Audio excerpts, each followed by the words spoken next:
नमस्कार, news and competition के रगड़ चैनल में आपका स्वागत है। देखते हैं उत्तराखंड की 10 महत्वपूर्ण खबरें। 10,000 नौकरियों का वादा। विधानसभा कर्मियों की बर्खास्तगी पर रोक। कुंडाकांड, 1 लाख रुपए का इनामी जफर मुरादाबादी मुठभेड़ में गिरफ्तार। उच्च हिमालयी क्षेत्र में भूकंप और भूस्खलन का खतरा। 19,000 में से 7,000 भर्तियां रद्द। नियुक्तियों पर कोर्ट का ऑर्डर मिलने के बाद फैसला। खंडूरी काठ गोदाम, गोलापार पुल की बुनियाद खोखली, मिट्टी हटने से बड़ा खतरा। पार्षद और छात्रा के साथ छेड़छाड़ के विरोध में कोतवाली का घेराव। रोजगार मिला, टनकपुर में बाहरी राज्यों से पहुंची 35 निजी कंपनियां। यूपी पुलिस के आरोप डीआईजी ने किए खारिज। इमताल डैम की सुरक्षा को जल्द काम शुरू। प्रधानाचार्य सीधी भर्ती में एलटी शिक्षकों को राहत।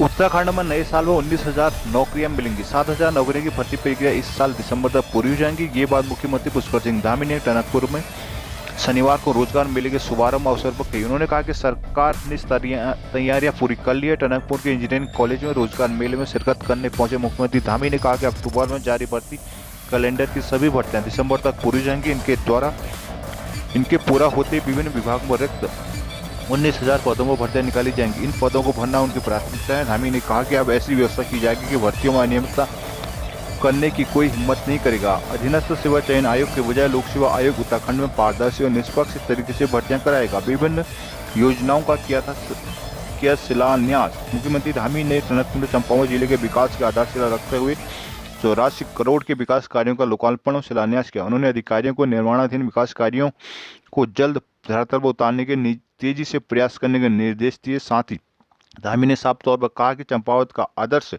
जिला बनाने में कोई कसर नहीं छोड़नी चाहिए। हाईकोर्ट ने विधानसभा सचिवालय से हटाए गए कर्मचारी को बर्खास्तगी पर अग्रिम आदेशों तक रोक लगा दी। इस मामले में कोर्ट ने विधानसभा सचिवालय से 4 सप्ताह में जवाब पेश करने को कहा है। मामले की सुनवाई न्यायाधीश मनोज कुमार तिवारी की एकल पीठ में हुई। अगली सुनवाई के लिए 19 दिसंबर की तिथि नियत की गई है। बर्खास्तगी के आदेश को बबीता भंडारी, भूपेंद्र सिंह बिष्ट और कुलदीप सिंह समेत 102 कर्मचारियों ने हाईकोर्ट में चुनौती दी थी।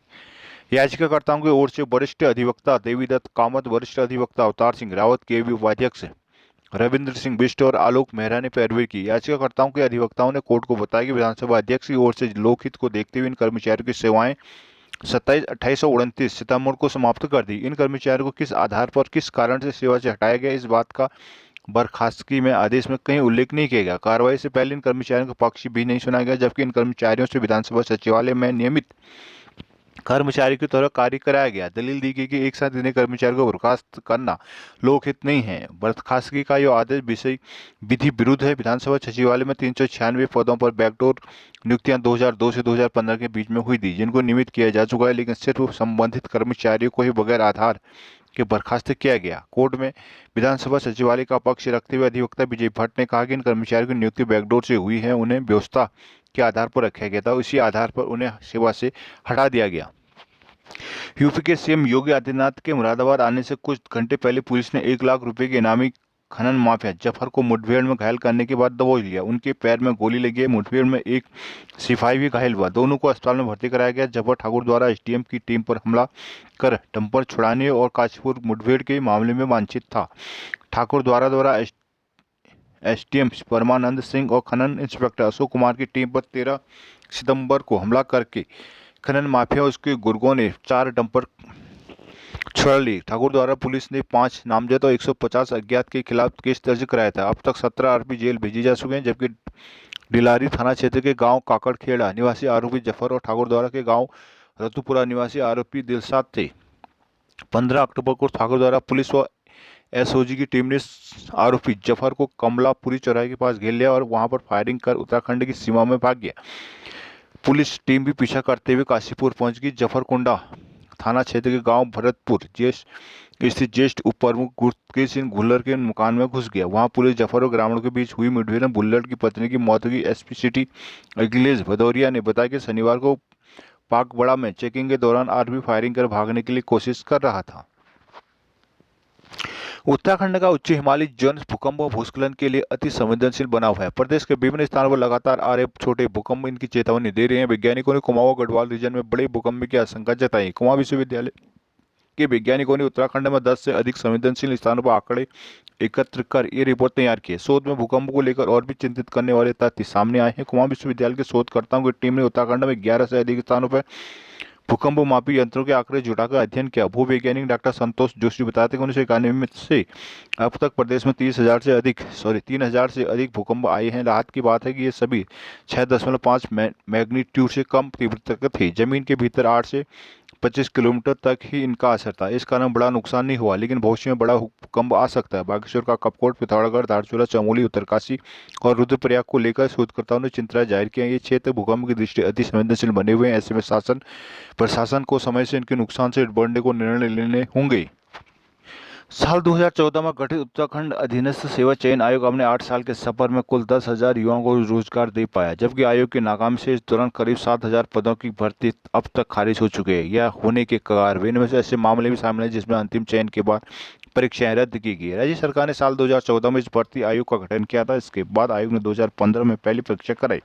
तब से लेकर अब तक आयोग कुल 88 परीक्षाएं करा चुका है, जिसमें कुल 19,390 पद शामिल हैं, लेकिन इनमें से सिर्फ 10,045 को ही अंतिम चयन हो पाया, जबकि आयोग अब तक 6,957 पदों की परीक्षा या तो खारिज कर चुका है या खारिज करने की संस्तुति की जा चुकी है। इस तरह कुल विज्ञापित पदों के मुकाबले रद्द पदों का आंकड़ा 35% तक पहुंच गया है, जिसमें बीपीवीटी 2016 के 196 पद शामिल नहीं है, जिसमें दोबारा परीक्षा के बाद चयन पूरा हो चुका है। इसके अलावा अभी स्नातक स्तरीय परीक्षा, सचिवालय सुरक्षा और वन दरोगा के करीब 1300 पदों का निरस्त होना तकरीबन तय माना जा रहा है। लगातार विवादों के कारण उत्तराखंड में एक परीक्षा को संपन्न होने में औसतन 2 से 3 साल का समय लग जाता है। अंतिम समय पर भर्ती परीक्षा रद्द होने की दोहरी मार पड़ रही है।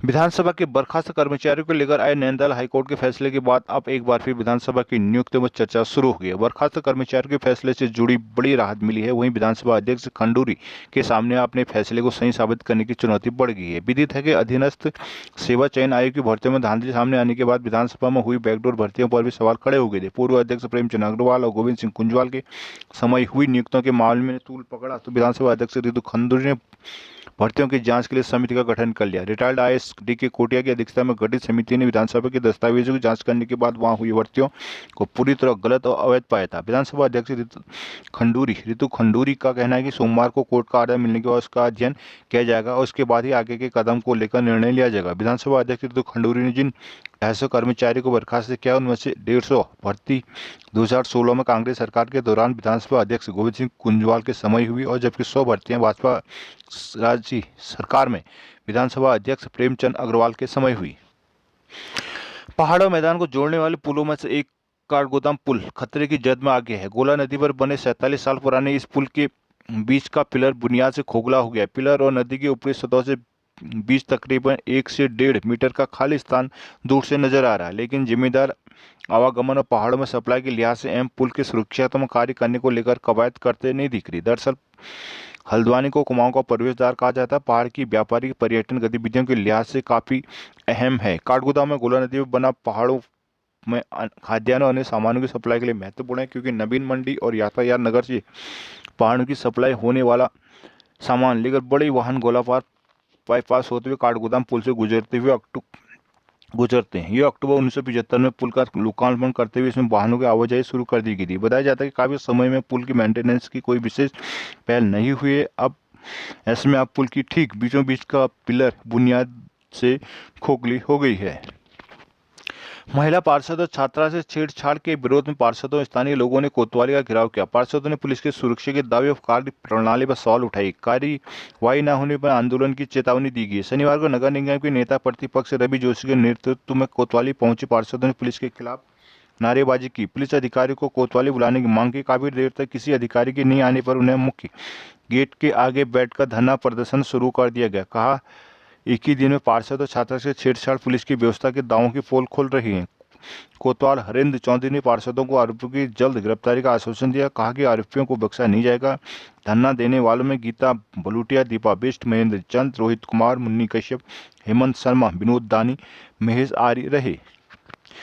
टनकपुर में पहली बार बड़ा राज्य स्तरीय रोजगार मेला लगा। मुख्यमंत्री पुष्कर सिंह धामी ने इस रोजगार मेले का शुभारंभ किया। उन्होंने युवाओं से शैक्षिक योग्यता के अनुसार मेले में शिरकत करने के लिए कहा। सीएम ने कहा कि चंपावत में मेले की कमी नहीं, रोजगार की कमी नहीं होने दी जाएगी। मेले में चंपावत के 303 ग्राम पंचायतों से आए युवाओं ने प्रतिभाग किया। शनिवार को टनकपुर स्थित छीनी गोट इंजीनियरिंग कॉलेज में पहली बार राज्य स्तरीय मेला सरकार की ओर से आयोजित किया गया, जिसमें मुख्य अतिथि सीएम धामी ने दीप जलाकर शुभारंभ किया। यहाँ विशिष्ट अतिथि के रूप में सांसद अजय टमटा और वन विकास निगम के अध्यक्ष कैलाश गहतोड़ी मौजूद रहे। दिल्ली, गुजरात, यूपी, पंजाब समेत देश के विभिन्न राज्यों से आई प्राइवेट लिमिटेड की 35 कंपनियों ने 2840 पदों पर भर्ती के लिए आवेदन शुरू किए। मुख्यमंत्री ने रोजगार मेले में हुई विभिन्न कंपनियों की प्रतिनिधियों से जानकारी ली। सीएम ने कहा कि देवी देवताओं की भूमि चंपावत में हमेशा मुझे नई ऊर्जा मिलती है। करीब 700 युवाओं ने रोजगार मेले में आवेदन किया, जिसमें पहले सीएम का डीएम नरेंद्र सिंह भंडारी ने पुष्पगुच्छ देकर स्वागत किया। एसडीएम हिमांशु कफल्टिया ने कहा कि आवेदन सुरक्षित